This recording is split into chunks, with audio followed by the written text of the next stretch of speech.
बोलिए श्री वृंदावन बिहारी लाल की जय। बोलो श्री गुरु महाराज की जय।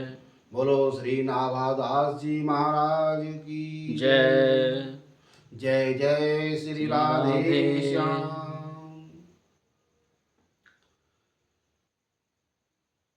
परम संत सिद्ध संत नाभादास जी ने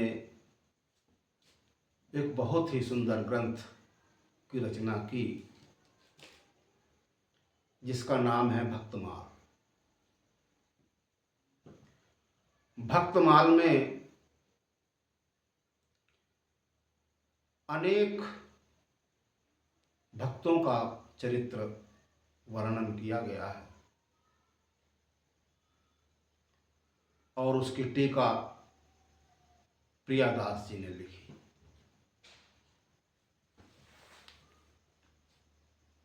साक्षी गोपाल जी के परम भक्त गौड़ देश के दो ब्राह्मण, उन्होंने विचार किया कि तीर्थाटन किया जाए और वे अनेक तीर्थों में घूमते हुए परम धाम श्री धाम वृंदावन में पधारे। दोनों ब्राह्मण, एक वृद्ध था और एक युवा था। दोनों के कुल में भी अंतर था। एक उच्च कुल का था और युवक उनसे नीचे कुल का था। दोनों में मित्रता थी, इसलिए दोनों साथ साथ चल पड़े। वृंदावन आते आते उस वृद्ध ब्राह्मण का स्वास्थ्य खराब हो गया। तब उस युवक ने उनकी बहुत सेवा की और स्वास्थ्य इतना खराब हो गया कि उन्हें अपने मल मूत्र की भी सुध ना रही। उस युवक ब्राह्मण ने बड़ी तन्मयता के साथ उन वृद्ध ब्राह्मण की सेवा की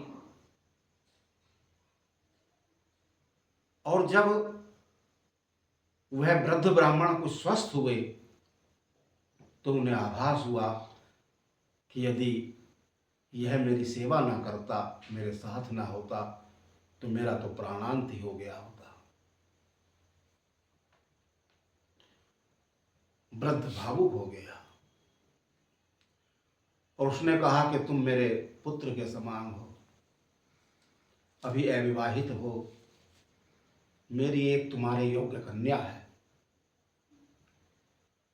और मैं गोपाल जी को साक्षी मानकर गोपाल जी के मंदिर में गए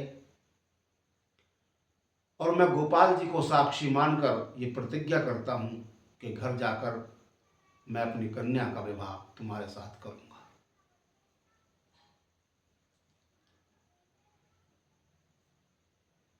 दोनों चल पड़े और जब अपने गांव पहुंचे और गांव जाने के बाद अगले दिन वह युवक ने प्रार्थना की कि आप मेरे धर्म पिता हैं और आपने जो प्रतिज्ञा की थी गोपाल जी के सम्मुख, गोपाल जी को साक्षी बनाकर अब उसे पूरी कर दीजिए। जब उस वृद्ध ने अपने परिवारजनों से यह बात बताई तो उन्हें बड़ा क्रोध आया और वे कहने लगे कि आपने ये सोच भी कैसे लिया कि हमारे कुल की कन्या का विवाह उस कुल के युवक से हो सकता है? आपको ये मालूम होना चाहिए कि हमारे कुल में कितना अंतर है। वृद्ध ने कहा कि मेरी जान बचाई इसने अगर वो ना होता तो मेरा तो प्राणांत हो गया होता। और मैंने भगवान के सामने प्रतिज्ञा की है, क्या मैं झूठा हो जाऊं? परिवार की पंचायत बैठी और पंचायत में ये निर्णय किया गया कि देखो, आपकी प्रतिज्ञा भी झूठी नहीं होगी और कन्या का विवाह भी नहीं होगा। आप ये शर्त रख दीजिए कि ठीक है, मैं विवाह करने को तैयार हूं, लेकिन गोपाल जी अगर आकर साक्षी दे दें कि मेरे सामने इन्होंने प्रतिज्ञा की है, तो हम अपनी बहन का विवाह तुम्हारे साथ करने को तैयार है। और उस पंचायत में वह पढ़ा लिखी हो गई। युवक को तो पूरा विश्वास था अपने भगवान पर। बड़ा सज्जन पुरुष युवक, निश्चल, और वह पैदल ही गौड़ देश से, जिसमें बंगाल और उड़ीसा का कुछ हिस्सा आता है, उसे गौड़ देश कहा जाता है, वृंदावन गोपाल जी के मंदिर में पहुंच गया और उनके सामने बैठ गया, प्रार्थना करने लगा। आंखों में अश्रु आ गए। हे प्रभु, मेरा विवाह आपकी साक्षी पर निर्भर है। यदि आपने जाकर साक्षी दी तो मेरा विवाह हो जाएगा। भोजन का त्याग कर दिया, जल का त्याग कर दिया और ठाकुर जी के सामने बैठ गया। 2 पहर निकल गए, 3 पहर निकल गए, पूरा दिन निकल गया। वह युवक टस से मस नहीं हुआ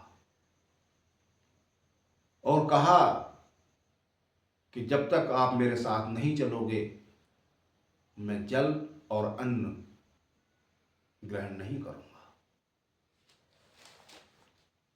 सिर्फ प्रार्थना करता रहा।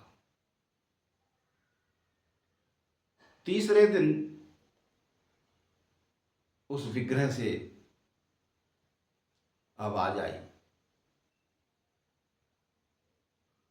अरे कहीं मूर्ति चला करती है? आंख खोलकर जो उसने देखा, कौन बोला? और वह समझ गया कि मेरे ठाकुर जी बोले हैं। उसकी आंखों से प्रसन्नता के अश्रु बिंदु निकल पड़े कि यदि मूर्ति बोल सकती है तो चल भी सकती है। आपको चलना ही होगा। और जब उस युवक ने ऐसी प्रार्थना की, भक्त वत्सल भगवान प्रसन्न हो गए।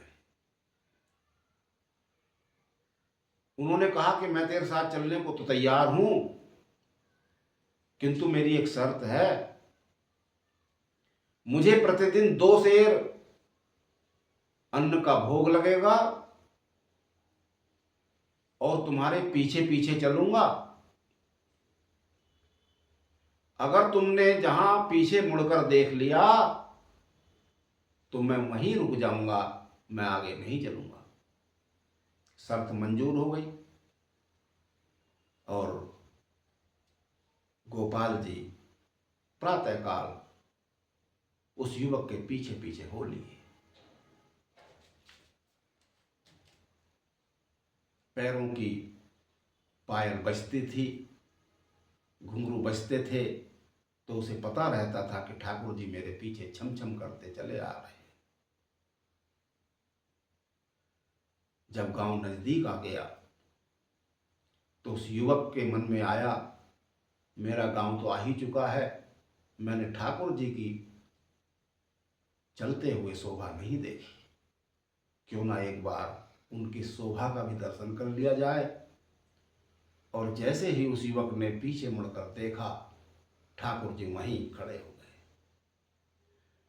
युवक ने कहा, क्यों, थक गए क्या? गांव तो अब नजदीक ही है, चलो। ठाकुर जी ने कहा, गोपाल जी ने, मैंने कहा था ना कि जहां तुम पीछे मुड़कर देख लोगे मैं वहीं रुक जाऊंगा, अब मैं आगे नहीं चलूंगा। गांव वालों को यहीं लेकर आओ, मैं यहीं साक्ष्य दूंगा। उसने जाकर गांव में कहा। गांव वालों को बड़ा आश्चर्य हुआ, लेकिन जैसे वे आए तो भगवान का विग्रह वहां विराजमान था और उस विग्रह ने कहा कि हाँ, मैं साक्षी देता हूं, मेरे सामने इन ब्राह्मण महोदय ने अपनी पुत्री का विवाह, अपनी कन्या का विवाह इस युवक से करने का वचन दिया था।